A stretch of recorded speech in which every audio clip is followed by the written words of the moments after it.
Indonesia Darurat Literasi. Berdasarkan data dari PISA, Program for International Student Assessment tahun 2018, menunjukkan bahwa Indonesia berada pada peringkat 74 dari 79 negara dalam hal literasi. Tentunya hal ini menunjukkan bahwa anak-anak kita masih kesulitan dalam memahami bacaan. Selain itu, UNESCO juga menyebutkan bahwa hanya 1 dari 1.000 orang di Indonesia yang memiliki minat baca. Padahal, Indonesia digadang-gadang akan mendulang masa keemasannya pada tahun 2045. Hal ini akan ditandai dengan masyarakat yang madani, berpikir kritis, dan berperadaban tinggi. Tentunya, keadaan literasi Indonesia saat ini akan dapat menjadi tantangan dan hambatan untuk terwujudnya Indonesia Emas 2045. Lalu, strategi apa yang bisa kita terapkan untuk meningkatkan literasi di Indonesia?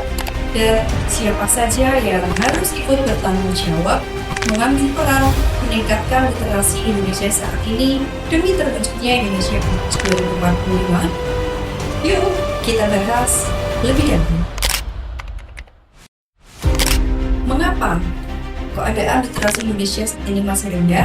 Yang pertama adalah karena rendahnya minat baca masyarakat Indonesia.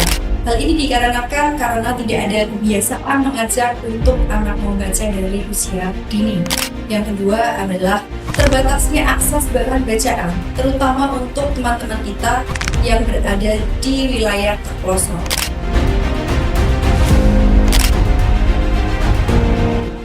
Yang ketiga adalah pembelajaran di sekolah yang belum berbasis literasi kritis, dan yang keempat adalah pengaruh media digital, di mana pada saat ini anak-anak kita lebih senang untuk mengakses hiburan daripada memilih konten yang berkualitas. Tentunya kita tidak bisa diam saja melihat keadaan literasi kita saat ini. Lalu bagaimana strategi yang harus kita lakukan? Strategi yang pertama adalah mulai mengenalkan kebiasaan membaca pada anak usia dini. Tentu hal ini adalah dalam rangka meningkatkan minat baca anak-anak di masa yang akan datang.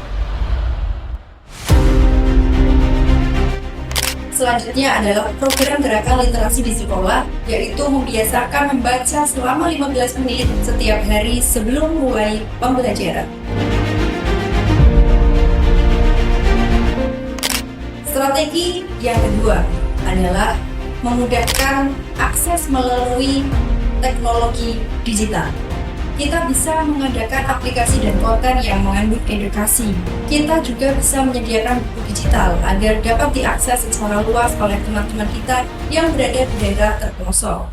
Strategi yang ketiga adalah dengan meningkatkan kualitas pembelajaran melalui pembelajaran berbasis literasi kritis.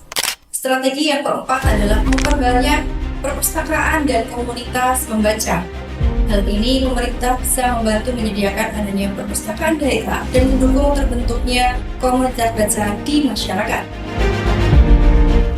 Yang kelima adalah kolaborasi antara pemerintah, swasta, dan juga masyarakat dalam memenuhi kebutuhan konten-konten edukasi yang berkualitas.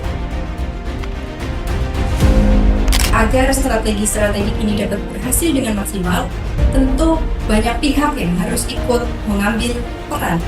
Yang pertama adalah orang tua memiliki kewajiban untuk membiasakan mengajak anak membaca sehingga tertanam kebiasaan positif ini. Yang kedua adalah sekolah, guru, dan pendidik yang terus meningkatkan kualitas pembelajaran agar tercipta siswa-siswa yang memiliki penalaran kritis dan memiliki literasi yang tinggi.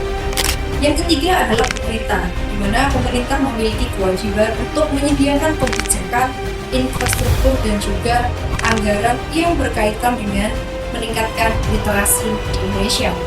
Yang keempat adalah media dan industri kreatif sebagai penyedia konten-konten digital yang berkualitas dan edukatif.